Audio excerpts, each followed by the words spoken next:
No, it's okay. Sorry. Next we have Sarah Marchand, who is working with the form of a personal essay, which she's using diary excerpts of her own diary and some aspects of performance.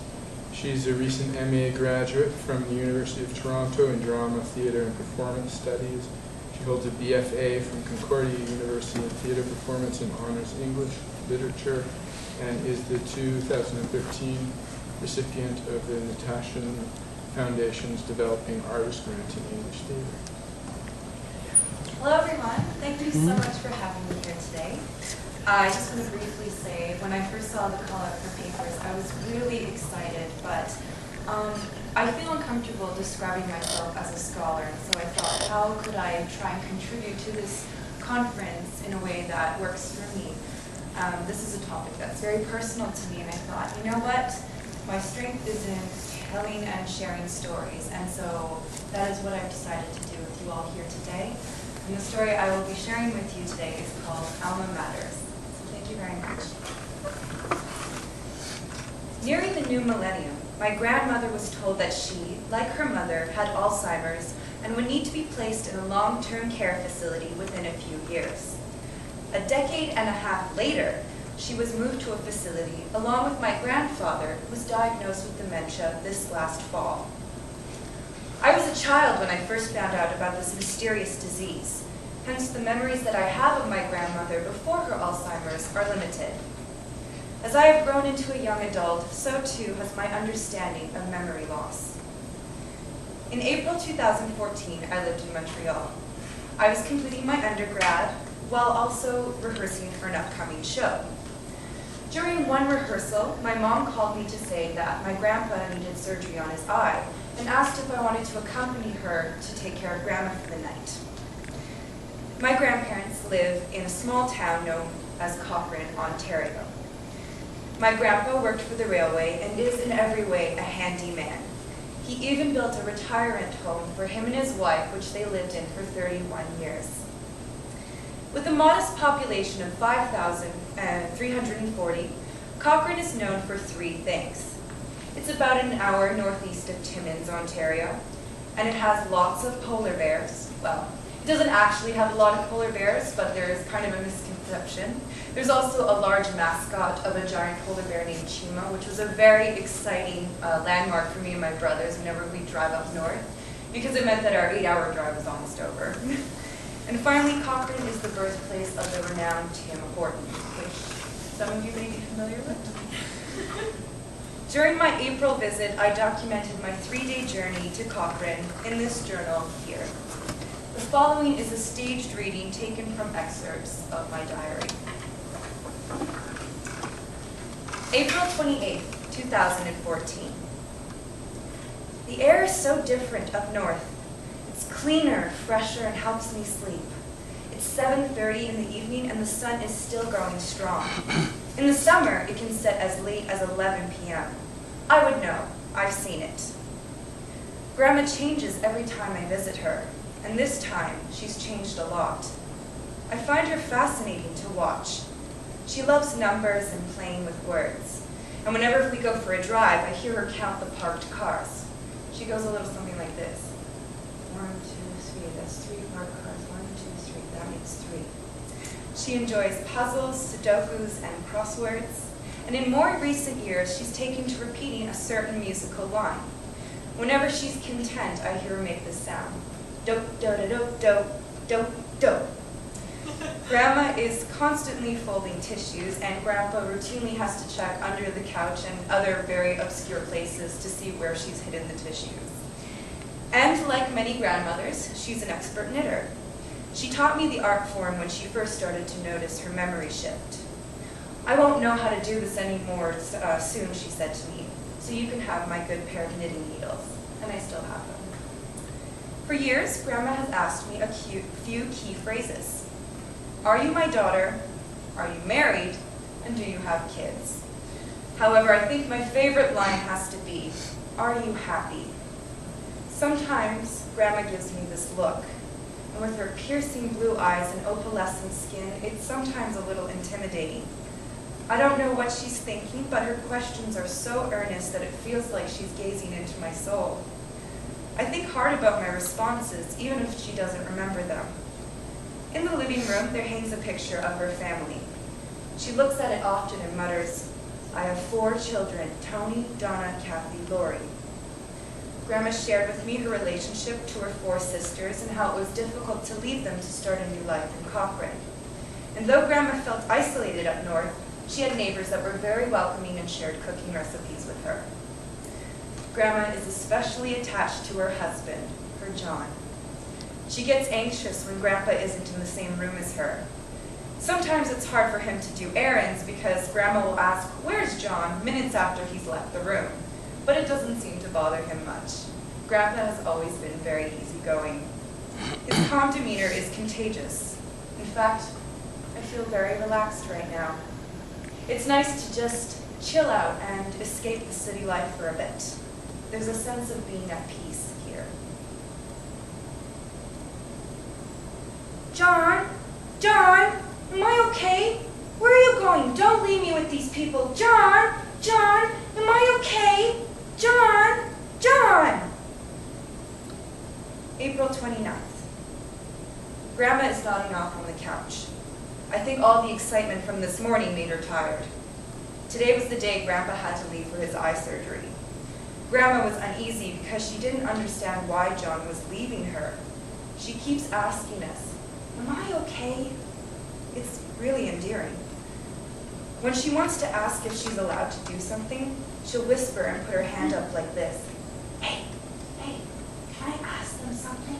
Hey, can I?" It's like a child asking permission from their parents. And I love the way she winks at me when she does something cheeky, such as sticking her tongue out at people when they aren't looking. The best, though, is when she eats her sweets. Her appetite disappears when John leaves. She's short when my mom asks her if she wants to eat anything. But when my mom offers her cookies, Grandma can't say no. My mom brings them to Grandma, and she starts smacking her lips like this. "Dope, da, da, dope, dope. That's beautiful. Dope, dope." I watch her close her eyes as she truly savors the taste. Grandpa just got back. It's evening. We're all sitting in the living room watching TV. I'm a few feet away from Grandma, and so she asks me, "Are you my friend? You're just sitting so far away from me. Will you come talk to me?" She tells me, "I love you completely," and asks me over and over, "Am I okay?" I'm smitten with her innocent curiosity. I can tell she knows that she's repeating herself, and she gets embarrassed over it, but that doesn't stop her from asking me questions. "I hope you don't mind me asking, but who am I?" "You're Alma." "I knew that, and I hate to ask you this. I know it might sound silly, but who are you to me?" "I'm your granddaughter." "Oh, thank you, sir. Sir, I knew that. I just wanted to hear you say it." "And I love you. I love you completely." Grandma never says, "I love you." It's always, "I love you completely." These kinds of conversations can go on for a good half hour. And I will admit, sometimes the repetition does wear me out a little bit, but it's also very flattering. I mean, who wouldn't want to be told they're beautiful 15 times over? She says my smile makes her very happy. She sure knows how to win someone over. My favorite expressions of Grandma I have completely memorized. "I hope you don't mind me asking. It's just for the fun of it." "Well, that's beautiful." "Hey, can you drive a car?" "You can." "Well, I've always wanted to drive a car, but I never learned. But that's okay. Johnny just drives me around. And if he's gone, well, that's okay. I just wait for him to come back." I guess you would agree with me that this is a nice home. Hey, look at that thing over there. Isn't that nice? Isn't that nice, that thing? This thing she's referring to is the Christmas tree that Grandpa's kept up for the entire year. She just fell so in love with it that they decided to keep it there because why not? It makes her happy. But my favorite line has to be, you want to know something? You're going to find a good husband because you're good looking. I really like that line. She told me the same thing 3 years ago when I came back from my trip to Germany. I was only 19 and had never traveled alone before. When I arrived back to Canada, I was in mourning. But it wasn't because my trip was over. It was because I had my heart broken, really broken for the first time. I remember this trip very well. I was sitting next to Grandma and she asked me, "Are you married?" "No, Grandma, I'm not." "You're not married? Oh, well, I tell you, you're going to find a good husband because you're beautiful. And I love you. I love you completely." Thanks, Grandma. April 30th. Sometimes I go for walks, and I don't know where I'm going to end up. I get so lost in my thoughts that I don't keep track of where I'm going, and I don't really care. Naturally, these journeys will get me very lost, but I always find my way again. It can take hours, as my family can attest to, but I always manage to get back home. Today, I'm feeling particularly anxious. I'm stressed about my grades, and I have to start preparing for grad school, and I'm freaking out about moving to Toronto. I'm not very good with change. In fact, I don't really know what I'm doing with my life. I know what I want. I want to act and share stories, but achieving that is a lot easier said than done. To help relieve my anxiety, my mom suggests that I go for a run. She gives me a task to get me motivated. "Sarah, why don't you find a rock for me while you're gone?" "What kind of rock, Mom?" "Well, it doesn't matter. Why don't you go check around by the lake?" This lake she's referring to is more like a small pool of water located in the center of the town. It's raining, so I doubt many people will be there, but I decide to go. So I go for my run, and I run, and the weather is really bad, and it's muddy, and I'm really cold, but it feels kind of nice and refreshing. So I run, and I run and run and run and run, and suddenly I start to feel a little bit better. It helps to calm down all this pent-up energy that I often get. Maybe it comes with being a performer, I don't know. And so once I reach the water, I'm a bit overwhelmed. I see everything, but there are no rocks. That's okay. I'll search around a bit, because if I've been on this quest, then I know that this rock's going to come out and call out to me, right? That's how these journeys usually go. And so I look around. And suddenly I stumble across a war memorial, a monument that was dedicated to the soldiers who fought in the Korean War. And I'm reminded of the Black Wall in Auschwitz. To honor the senseless murders that were committed at the wall, visitors will often place small rocks there. Good, I found a connection. So now I'm going to find a rock here. I check. Oh, great, I see something. Okay, I pick it up. Never mind, it's just a leaf curled into a rock. Okay, so I run again, I run. I see something else. Never mind, it's just a dog turned green into grain. I won't pick that up.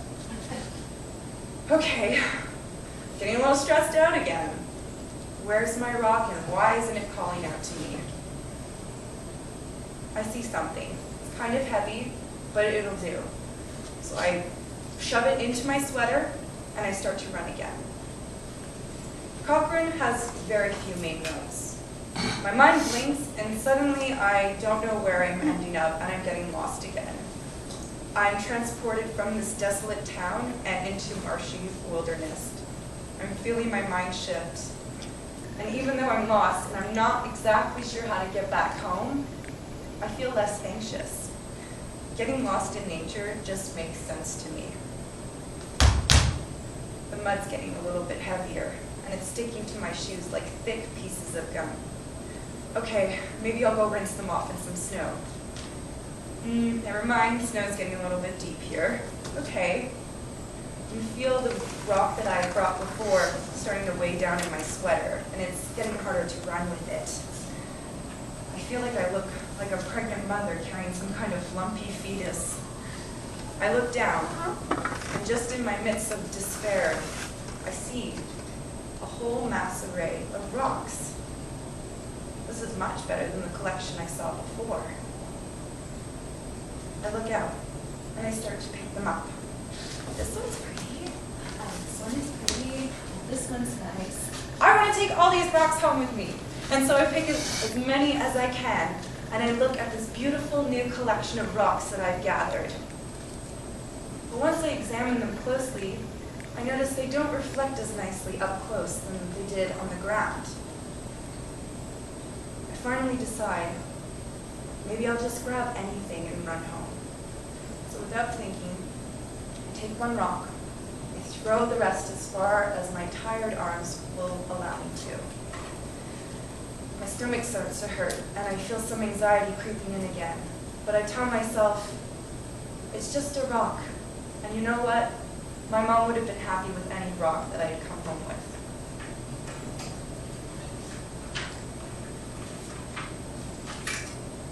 September 26, 2015.